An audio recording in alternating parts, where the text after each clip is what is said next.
अब स्टॉक जो चुनने हैं हमको, वो या तो आपकी फंडामेंटल ग्रोथ, वैल्यूएशन या इस तरीके से होंगे, या फिर उसके ट्रेंड जो टेक्निकल के बेसिस पे करते हैं। तो वो चीज़ एआई हाँ। चेंज नहीं कर सकता। जो रीज़न है किसी भी स्टॉक को इन्वेस्ट करने के लिए, वो सेम रहेंगे। हर कोई फंडामेंटल डेटा देखेगा या फिर और प्राइस कोई का डेटा चार्ट्स देखेगा, देखेंगे कोई चार्ट्स ट्रेडिंग के लिए। देखेगा। हाँ। तो एआई भी कोई नई चीज़ तो देख नहीं सकता, वो उन्हीं डेटा को देखता है।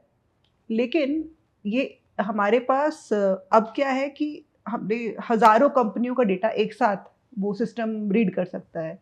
तो वो सिस्टम उस डेटा में पैटर्न पिछले टाइम से कुछ जो आप एक सिंगल कंपनी को स्टडी करते हैं, वैल्यूएशन निकालते हैं, उस हिसाब से आप वो पैटर्न ना ढूँढ पाएँ, तो ये सिस्टम इस तरह के पैटर्न निकाल सकता है। प्लस आप उसको टेस्ट कर सकते हैं पुराने डेटा पे, आप उसको और इम्प्रूव कर सकते हैं।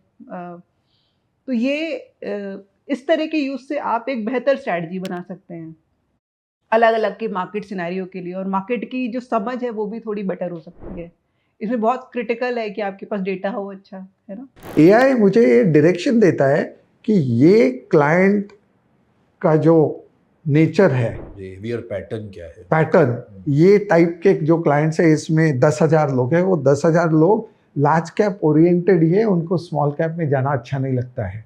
तो फिर हम सोच सकते हैं कि हम जब उनके साथ कम्युनिकेशन करें तो ये बोल सकते हैं, सर आप इतने सालों से आपने लार्ज कैप में सक्सेस दिखा है, at least 10 to 15% of your portfolio आप स्मॉल कैप क्यों नहीं देख रहे हो? आपने बिल्कुल डिवर्सिफाई नहीं किया है। और उनके जो कंसर्न्स हैं वो एड्रेस कर सकते हैं। तो एआई को आप किस नजरिए से देखते हैं?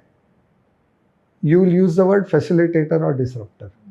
तो मैं डिसरप्टर बिल्कुल नहीं देखता हूँ। मैं इनफैक्ट ये देखता हूँ कि ये एक ऐसी चीज़ है जो हमें बहुत फ़ायदा करके जाने वाली है। You have to reach different parts of India, वो physically impossible है। So technology will 100% play a very large role. लेकिन जहाँ पे human touch आता है, and it need not only be physical in the sense it need not be in person, it can also be virtual, it can also be over the phone. There are different ways to scale. It can also be on chat. So that touch, what happens is today in matters of finance, trust plays a very important role. And while we are getting comfortable with faceless apps and using them, when it comes to money, people are still a little more conservative. बिल्कुल. They would still prefer having somebody on the other side, gives them that extra 1% of comfort over this. With time, I'm sure this trend will change. I mean, now it is the time of Gen Zs with the money. Gen Alpha will come in and they'll say, who, human? I don't want. Yeah? So I think you have to move with the time.